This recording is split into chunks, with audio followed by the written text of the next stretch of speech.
दिनै जोंनि गलाघाट जिल्लानि सिङाव थानाय गलाघाट एबसुनि मोनसे जोंनि आन्चलिक कमिटि नाम्बर आन्चलिक दुलाराय बर' फरायसा आफादा नैबे नाम्बरनि हेडक्वार्टाराव धुपगुरिनि गेलेग्रा फोथाराव मोनसे जोबोद मोजां मोनसे फुटबल टुर्नामेन्ट रुंसारि खरगेश्वर बसुमतारीनि मुङाव बाहाय मोनसे खेल अर्गानाइज खालामदों जोंनि नाम्बर आन्चलिक दुलाराय बर' फरायसा आफादा बे फाइनाल मेचआव आंखौ दिनै बिथांमोना आलासि महरै हांख्रायहरदों आं बिथांमोननि दिनैनि हांख्रायनायखौ मान होनानै दिनै बाहाय आं नुजाफैदों फाइनालाव जोंनि धनसिरि साब डिभिजननि मोननै स्ट्रं माने गोरा हानजाया दिनै फाइनाल गेलेगासिनो दङ माजगाव एफसि आरो सिल'निजान एफसि बे मोननैनि गेजेराव फुटबल बे फाइनाल खेलाया सोलिगासिनो दङ जोबोद मोनसे मोजां फाइनाल मोननैबो हानजाया दासिमबो हाफ टाइमसिम गल सोनो हायाखै दा नैजि जायगायाव खेल जागासिनो दङ बे जायगाया जाबाय जोंनि गलाघाट जिल्लानि बयनिफ्रायबो बांसिन फुटबल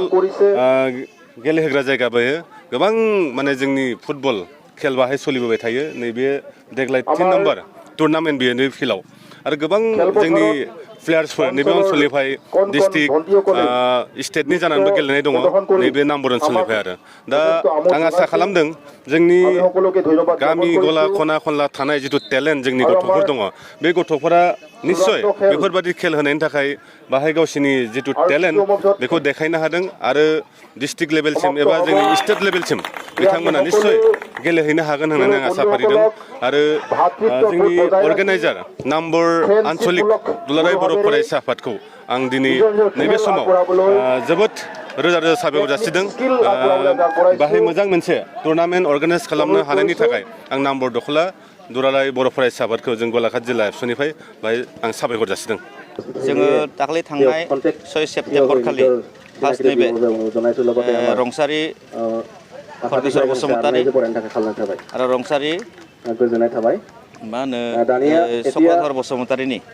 जि माने मेम'रियेल अतिथिসকলৰ একাষাৰ আমি প্ৰাইজ মনি টুৰ্নামেণ্ট ফুটবলखौ जोङो जागायदोंमोन जोङो गेलेहैनो दाखालि जोंहा 15 सेप्तेम्बराव जोंनि खेला फाइनाल जानो गोनां दंमोन नाथाय जोंहा किसुमान आलासिफोरा सम होनो हायैनि थाखाय बिथांमोना फैनो हादिया बा सम होनो हायैनि थाखाय जों जेनेबा खेलखौ एसे फासयना दोननाय जाबाय नाथाय रायजोफोरा गोनो गोथो गोबाङानो सानदोंमोन जे दिनै बिथांमोना खेलखौ होनो हानाय नंला नामा बा खेला जानाय नंला नामा होननानै रायजोफोरा बुंदोंमोन नाथाय जोङो एबसु नाम्बर आन्चलिक दखरानि मोनसे थांखि दङ जाय बिथांमोना नाम्बर आन्चलिक बर' फरायसा आफादखौ आगोलनि समाव दैदेनबोनानै दिनै रंसारि जालांबाय बे बिथांमोननि मुङाव जों नाम्बर आन्चलिक बर' फरायसा आफादा जिथुनाखि जोलुर बादायलायनाय होदों बे बादायलायनायखौथ' जों फाइनालखौ मालाबाबो दोनथ'नो हाया नाथाय जोंहा आलासिफोरा सम होनो हायैनि थाखाय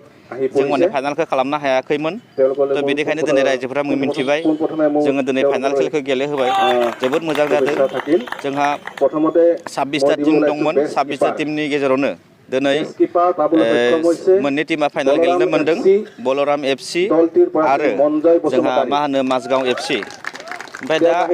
माजगाव एफसिया देरहानो हाबाय उइनार जाबाय बलरामा जेनबाय जायखिनि हक आङो बलराम एफसि आरो माबाखौ मा होनो माजगावखौ जोंनि फारसेनिफ्राय बरायनाय थाबाय